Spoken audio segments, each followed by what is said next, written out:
नमस्कार दोस्तों। Stock market के अंदर सक्सेस होना है तो आपको हार्ड वर्क और पेशेंस, ये दोनों चीज़ें बहुत इंपॉर्टेंट है आपके लिए। ये आप रट लीजिए, ये आप आपके डायरी में लिख लीजिए। अगर ये दोनों भी नहीं है तो काफ़ी मुश्किल है। दोस्तों, हार्ड वर्क इसलिए चाहिए कि हम अपना डेली काम जो भी करते हैं वहाँ पे जब तक हम हार्ड वर्क नहीं करेंगे, जब तक हम अपने काम के ऊपर फोकस नहीं करेंगे, जब तक हम समझेंगे नहीं, जब तक हम अपना पूरा दिमाग नहीं लगाएंगे, तब तक हम उस क्षेत्र में, उस सेक्टर में हम आगे नहीं जा सकते। चाहे वो बिजनेस हो या नौकरी हो या कुछ भी, या प्राइवेट कंपनी में कोई आप जॉब कर रहे हो या फिर एग्रीकल्चर हो, कुछ भी हो, जब तक आप उस पर हार्ड वर्क नहीं कर रहे हो, आपका 100% एफर्ट नहीं डाल रहे हो, आप उस काम के अंदर आगे नहीं जा सकते। आपका सोर्स ऑफ इनकम आप नहीं बढ़ा सकते हैं।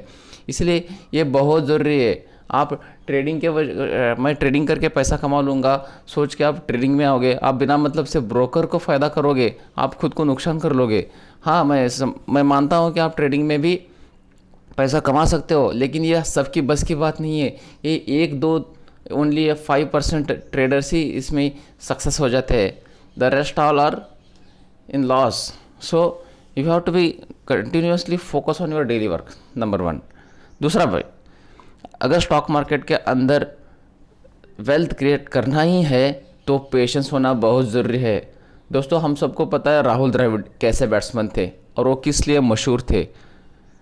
अच्छे अच्छे फास्ट बॉलर के साथ डिफ़िकल्ट पिचेस के ऊपर, इंग्लैंड के पिचेस के ऊपर, ऑस्ट्रेलिया में वेस्ट इंडीज़ सीरीज़ के दौरान उन्होंने पेशेंस के साथ पिच पे डटे रहे और उन्होंने वहाँ पे भी अच्छा बल्लेबाजी का प्रदर्शन करते थे। राहुल द्रविड़ का भारत के अंदर जो बैटिंग का जो एवरेज है वो अवे फ्रॉम इंडिया में ही ज़्यादा है। भारत के अंदर का मैं अवे फ्रॉम इंडिया, भारत से बाहर उनका बैटिंग का एवरेज 56 है। तो देख लीजिए कितने डिफ़िकल्ट पिचेस के ऊपर वो कैसे खेलते थे। इसके लिए उनको उस पिच के ऊपर खड़े रहना बहुत ज़रूरी है अगर रन बनाना है तो। इसी मुताबिक अगर आपको स्टॉक मार्केट में पैसा कमाना ही है तो अच्छे स्टॉक्स को पोर्टफोलियो के अंदर होल्ड करके रखना ज़रूरी है। ये भी आप चीज़ को डायरी में रख लीजिए। अगर जब तक आप स्टॉक को होल्ड नहीं करोगे आप पैसा नहीं कमा पाओगे।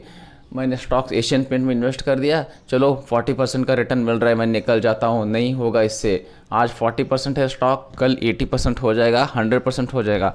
स्टॉक 100% रिटर्न देने के लिए बहुत ज़्यादा टाइम लेता है, लेकिन 100 से स्टॉक 200% रिटर्न देने के लिए उसका आधा ही टाइम लेता है। यह पावर ऑफ कंपाउंडिंग में आपने समझा होगा, नहीं समझा हो तो इसको भी समझिए। हम सभी को पता है भारत के अंदर बहुत सारे अच्छे स्टॉक्स है, कंपनीज़ है, इनके अंदर ही स्टॉक पैसा लगाओ। आप ज़्यादा कुछ एफर्ट भी करने का ज़रूरत नहीं है, ज़रूर आपको पैसा कमा के देंगे। Tata Consultancy Services, Infosys, MRF, Eicher Motors, Ashok Leyland, Asian Paint, Nestle, Marico, मैं कितने स्टॉक्स के नाम बताऊं। कोटक महिंद्रा बैंक हो गया, एचडीएफसी बैंक हो गया, एचडीएफसी हो गया। आप कितने स्टॉक्स, आप जो भी स्टॉक्स में, इन सारे स्टॉक्स में जो भी चुनना है चुन लीजिए और मंथली आपका जो इनकम आता है उससे एक पार्ट इन स्टॉक्स के अंदर इन्वेस्ट करते जाइए और होल्ड कीजिए उसको लंबे समय के लिए। आप आराम से डिविडेंड का मज़ा उठा लो। ये स्टॉक्स ग्रो होते रहेंगे, मल्टीबैगर होते रहेंगे, आपका वेल्थ क्रिएशन होते रहेगा। समय दीजिए। स्टार्टिंग में है, मेरा पास बड़ा पैसा नहीं है इसलिए मैं ट्रेडिंग कर रहा हूँ, या फिर मेरे पास ज़्यादा पैसा नहीं है लगाने के लिए, कोई बात नहीं है। अगर 2000 रुपये है 2000 लगाइए, अगर 5000 है 5000 लगाइए। लेकिन ये छोटा अमाउंट कल बड़ा अमाउंट होगा। लेकिन कब? जब आप कंटिन्यूसली काम करोगे, जब आप कंटिन्यूसली मनी सेव करोगे और इन्वेस्ट करोगे, तभी होगा। थैंक यू दोस्तों।